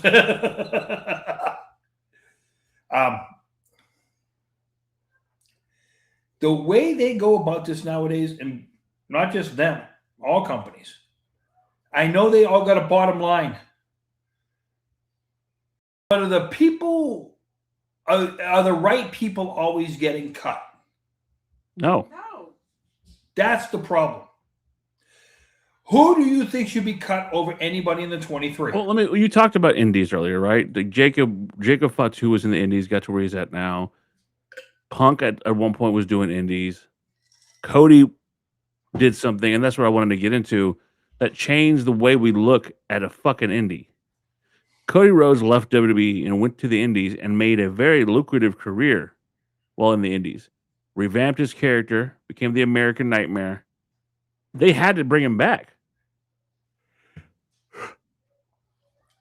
Not only was it a coup in the hat of WWE, but it was a dagger to the heart of AEW.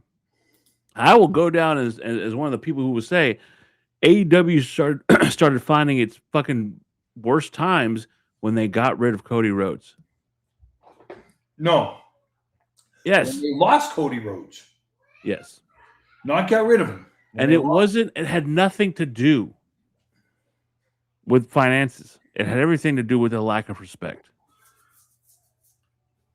It was the epitome. It was the epitome of the family business who lets the youngest brother take control. It was you, Fredo. It was you, Fredo, and you broke my heart.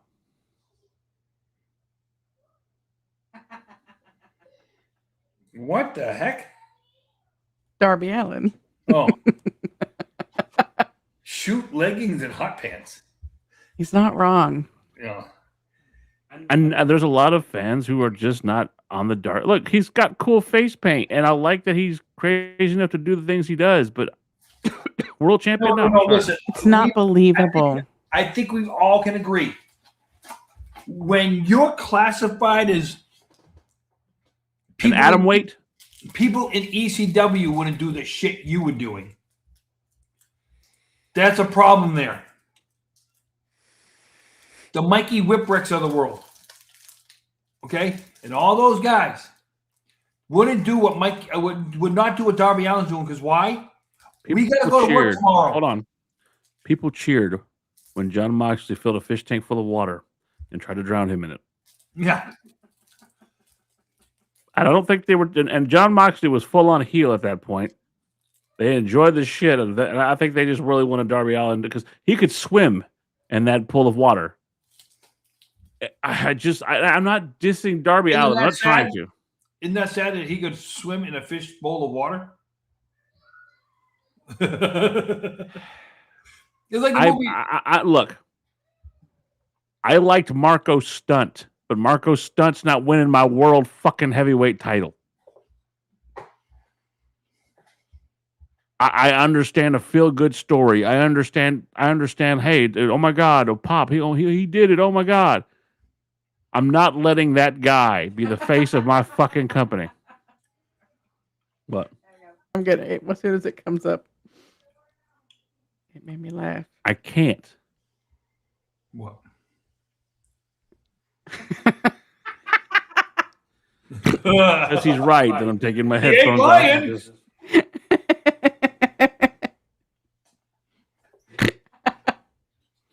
Can we say Katie Vick? No shit. The only and one we never cheering got for that to, was- hold on. We never got to answer to why that hand was white. The only one got old. Well, the only one cheering for Katie Vick was Vince. I say that Katie Vick thing. Yeah, do it harder. With an actual funeral going on next door. Well, yeah, I remember Paul Levesque talking about it. With a fucking funeral going on. Do it harder, Paul. Do it harder. Yeah. Gerard, get over here. Bring me my coffee. I don't think that happened. Gerard. What? I don't think that happened. I don't think Gerard was there for the there's Katie more Vick that segment. Gerard knew all about it. Gerard's putting it out there.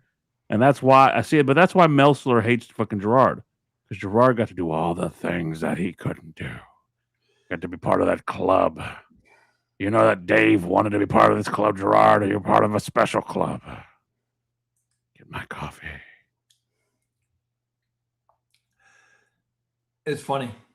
I want Gerard, I want you to look at me the way you look at Elizabeth. I can honestly say, I never needed it then, and I don't need it now. But you still got it, didn't you? No. Yeah. I never needed the job then.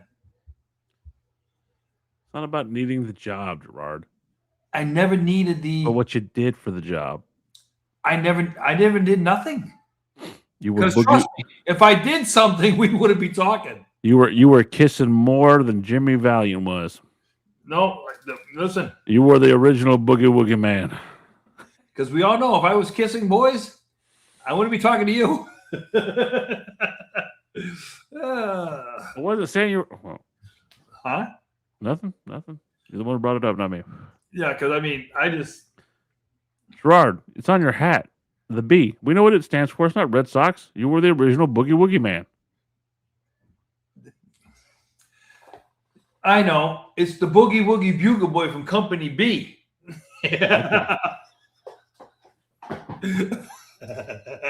See? What it comes down to is we're at a point now where finally we can get something better. And I think give it a couple more months. I think Gerard's going to finally realize that he's in an abusive relationship with his former fucking company. They have to hit a home run with All In. I don't think that he does laugh like Billy Gunn.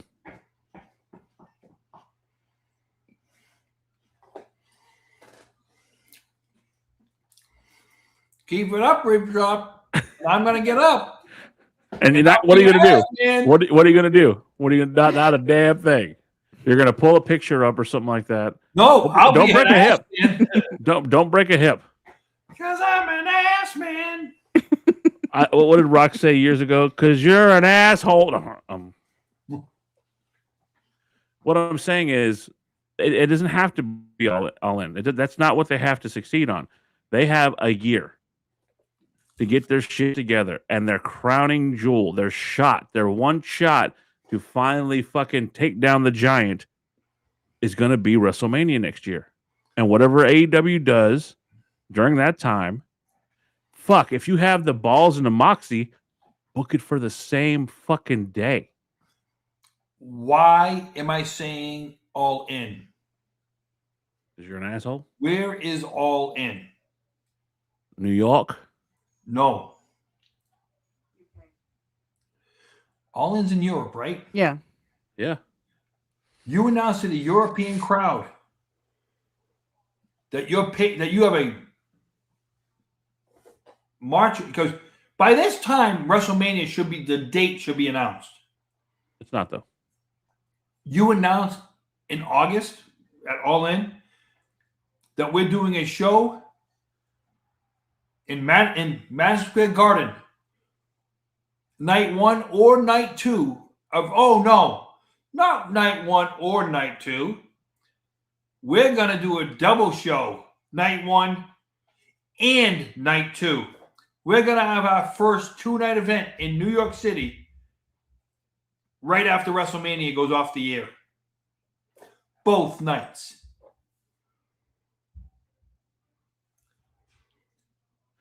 This is why This is why we let Gerard play with crayons and not pen. What kind of reaction would that get? Well, what would the opposite? Like, what if we went a different direction and they have a year to book it, and the next year book their 2-night event in the UK where WrestleMania should have been as a fuck you? One way or the other, no. The thing with what we're saying is they have fucking options, right? I'm just saying, if you want to stick it to them, UK should have gotten WrestleMania before Saudi Arabia. So if AEW goes there and gives them a premium event, 2 nights. But they did that. But that's what I'm saying. AEW did Wembley before WWE, and then fucking UK fan. But I'm saying, so I really think it has to be. WWE did Wembley first in 1990. No, but they put their big show in Wembley. They put their WrestleMania was done in Wembley. So that's what I'm saying. They should do All In. Or, I'm sorry. They should do whatever they're going to do as far as was the last month is Double or Nothing or Dynasty? Dynasty was in April. Okay. Well, anyway, they do that. They do that in New York in either the Barclays or. But I'm hoping for Madison Square Garden. Okay, but hear me out, guys. Double or Nothing. Double because it's 2 nights. Jesus, here you go. It's the wheels are turning. Go on. Double or Nothing. It's 2 nights. Double or Nothing. We don't need to do 2 nights. That's the problem. They do plenty of wrestling. Like you bitch enough about how much wrestling they put on one show. You think you're going to stay up for 2? If it says you're going against WWE, absolutely. And you know what? You have a 1 hour gap. If WrestleMania is going 2 to 6, we're going 7 to 11, both nights. I see where you're coming from, and I get that. Let me sweeten the pot here a little bit. So by the time we get Put to her on that, free TV. by the time we get there, right? We'll know what date and what they're planning for WrestleMania, right? Yep. So when they have the date set and they figure it out, you have Shane come out and announce Double or Nothing. Holy shit, I got him to fucking smile and agree with something I said. You have Shane O'Mac come out. I don't care if you have Vince McMahon come out and announce it. You let the Vince thing go. In his striped hairdo. I got to ask you, because you're like the only one here who would know. Did the carpet match the drapes? Wow. On Sherry, I don't know. You're so full of shit. That's the only one I was interested in.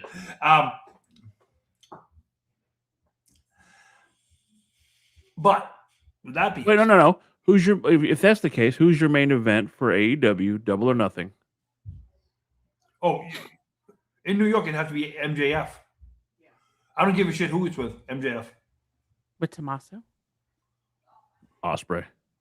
Yeah. Osprey. Fucking. What I do think is that Osprey needs to win that belt in fucking England. Disco Inferno. Shut the fuck up. Yeah.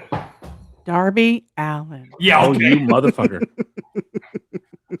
You're gonna get that in that boat. So you're gonna get that in a couple weeks.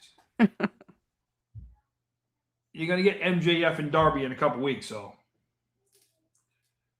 when they fight in New York, but MJF versus take your pick in New York.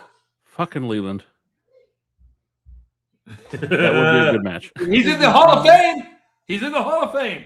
Yeah, Repo Man is, and some guy from some tag team joined him, but whatever. Hey, listen, I love that quote when he goes, "I think we should do a run-in." He goes, "Yeah, you do a run-in, I'll do a walk-in." But to do it right, like I said, announcing it all in, because hopefully by that time. The only thing about AEW that he knows about and cares about is Megan Bain. Do you have that photo on standby? Damn. The only thing that Gerard cares about as far as AEW is Megan Bain. And as long as she's on the card, Gerard's going to be happy. It is the first time that a contracted AEW wrestler has ever gotten any praise from Gerard without there being fucking something else to deal with. Hey, I was watching this one from another tag team last night on SmackDown with JC Jane and the 2 girls she comes out with. Fatal Influence? Yes. There was a girl dressed up in green last night, and I'm like, holy smokes. She was another one. I'm like, ugh. Which one? She was dressed in green. They're all dressed in green last night. Not JC Jane. And JC Jane couldn't hold a stick on the mic. She let the fans get to her, couldn't handle it. There was a blonde chick. I'm just saying that's why I thought I was watching. I know, Leland. I know, because he doesn't watch. And remember, this is the same guy called NXT Next for the first year that we knew each other. Hey, I like to abbreviate.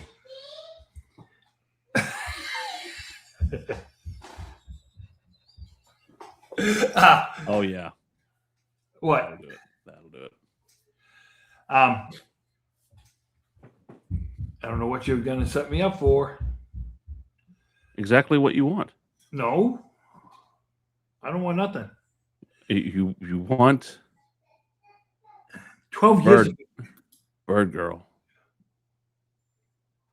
No Bird Girl. He can't be on the screen with her at the same time because he gets No bird girl. embarrassed. Look at his face. Look at his face. No bird girl. Listen, look how red he's getting right now. I don't do bird girl. You would love to do bird girl. No.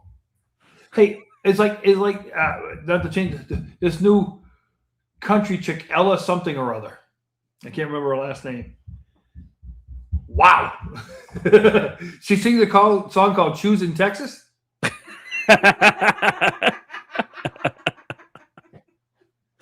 You know which one I'm talking about? I don't know her last name. See, he's going off the conversation, not acknowledging the fact that he look at him. He's like, Listen, what? I used to like that cross-eyed woman too. Is that Her her? name was Francine. I thought Francine. Sandy Duncan? What? No, Francine. I used to think Francine was gorgeous too, and then I looked at her eyes, and I'm like, oh, she's cross-eyed.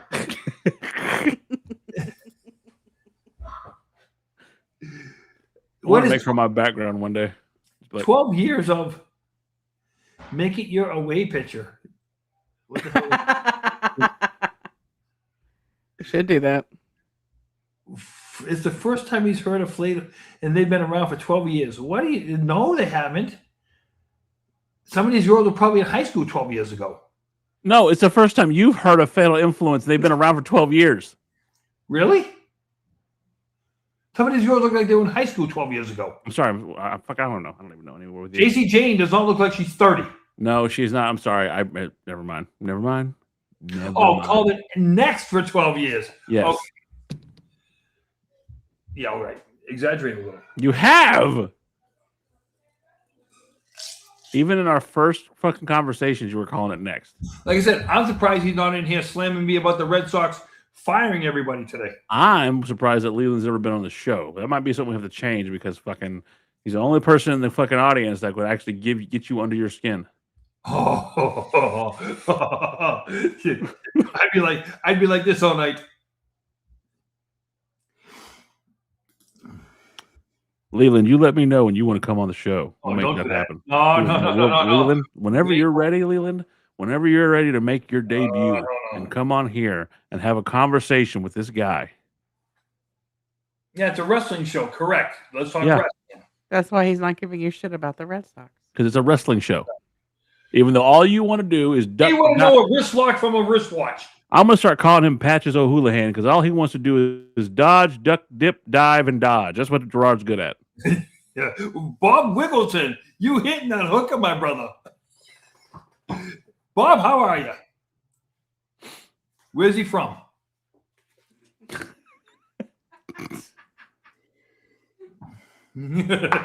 What? What did I say?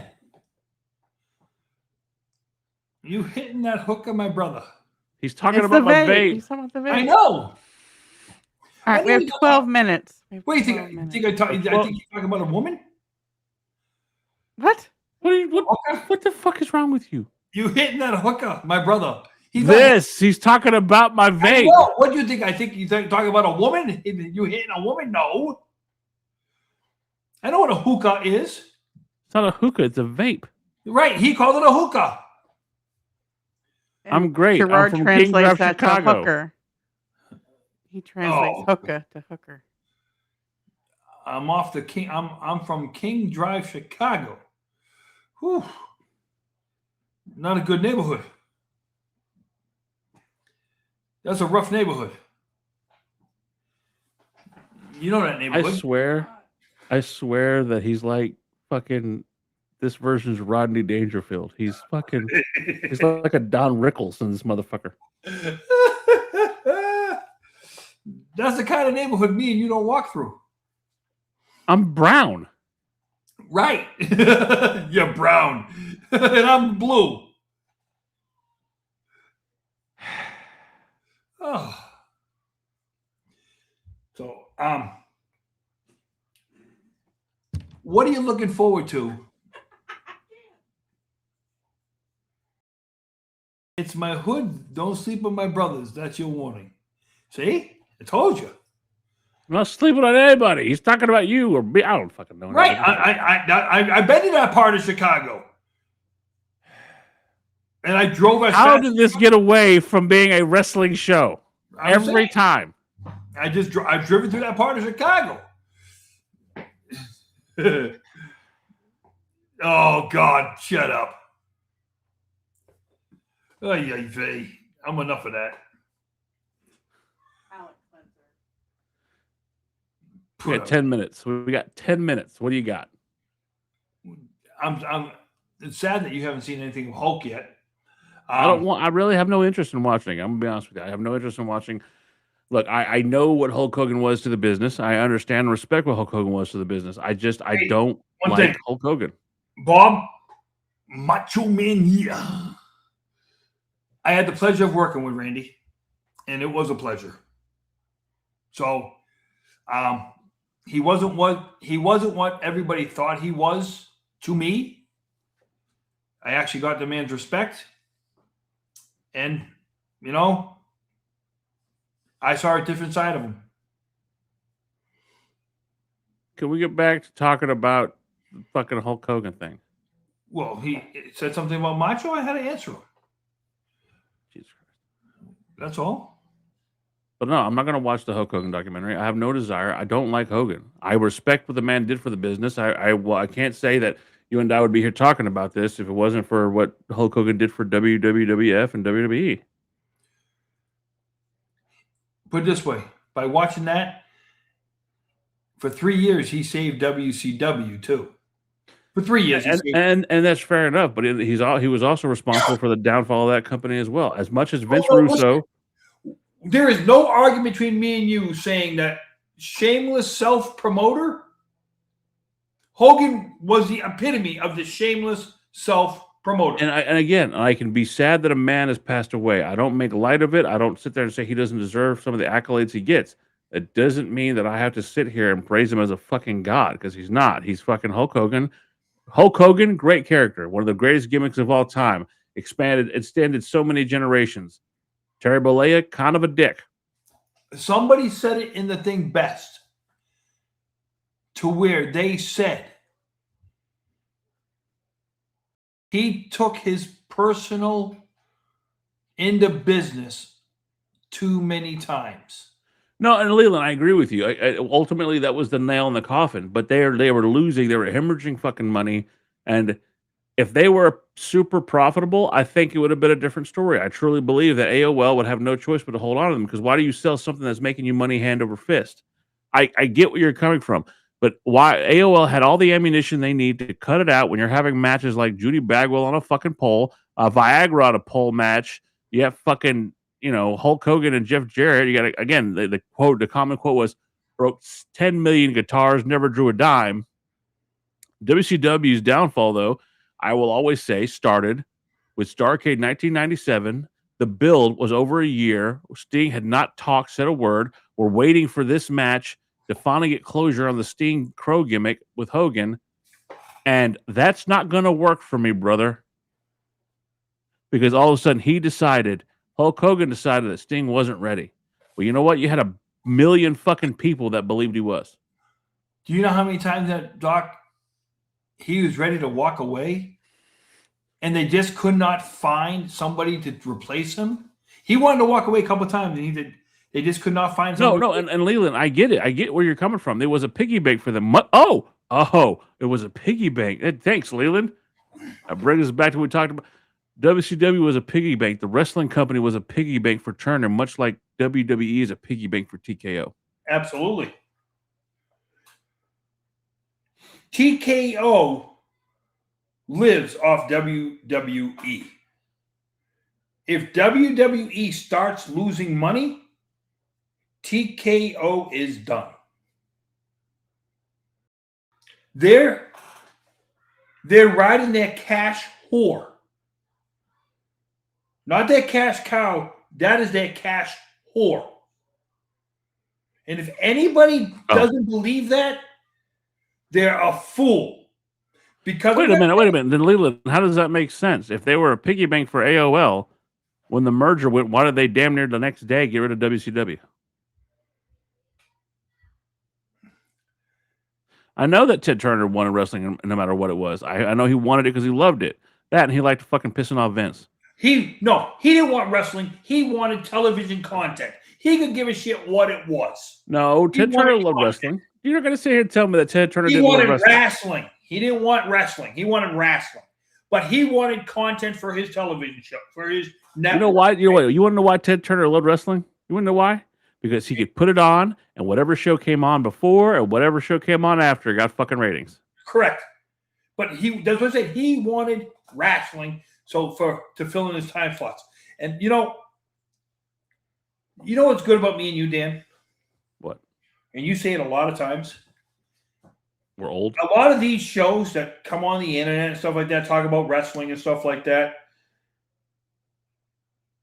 The WWE pays them somehow or another to not fully talk about the negative about them shows. You know what I say? I don't need to sit here and not talk negative about them. They don't put $1 in my pocket. They don't put $1 in your pocket. I will slam them when I need to slam them. Then join me, Gerard. And I'm telling you, join me in watching a better product. Product that we watched last weekend. We watched it because we're fans of the sport and we're gonna watch it. Okay, doesn't mean we enjoyed the product. What are you doing? It's 7.5 hours of my life that I could have done without. Because it wasn't worth watching. There's not too many WrestleManias I can say weren't worth watching. This is 42. But in every business, you have your highs, you have your lows. Last year's wasn't really that great either. And I'm saying to you, we're starting to get that low down again. That's where it's starting to go. You're not going to hit home runs every time, nor do I expect them to hit home runs every time. You know what made it worse this year? Was the financial aspect that came out a week before to where they're trying to cut ticket prices at all costs. They're trying to give away discounts at all costs. But again, I go back to the You got double. 20,000 Wait, hold on. people. I go back to the double standard that you pose, though. I watched Dynasty, and was it AEW's best pay-per-view? No. It was all right. I enjoyed some of the matches on it. Double or Nothing was better than Dynasty. Huh? Well, absolutely. Double or Nothing was better than Dynasty, but you were getting on there. They sold every ticket that they wanted to sell. They sold every ticket available. Every available ticket they sold, which is for them great. I watched WrestleMania and I looked like I was watching a piece of Swiss cheese because you had seats missing here, and you can say that AEW does everything they can because you're, one of our favorite people on this show was making sure people were in seats, right? They didn't even do that. Last year, you did 20,000 people more. And somehow or another, you can't come out and say, they did not come out and say this year was the most profitable. They come out and said this year was one of the most profitable. No, they brought out a woman who had a baby with a Similac sticker on it to promote it. She did not have a damn sticker on her belly. She did not have a sticker on her belly, yes. But she might as well had. That's what she was there for. That was that was a feel-good moment. Let's put Bianca Belair. Look at my belly. That's what they did. It was the highlight. I know we're about to end. What did they do Monday night? Hold on. But breaking news from The Miz. Danhausen unlawfully entered our home. He used our pool, trespassed on private property, and treated my golf simulator like it was public access. Most concerning, he caused significant damage to my wife's hair, which to this day is still being treated. We have formally retained the best attorneys in the country and have begun reviewing every legal option. Our legal team is actively preparing the appropriate response and pursuing this matter accordingly. This is no longer a joke. This is not a curse. Danhausen is a criminal. He is liable.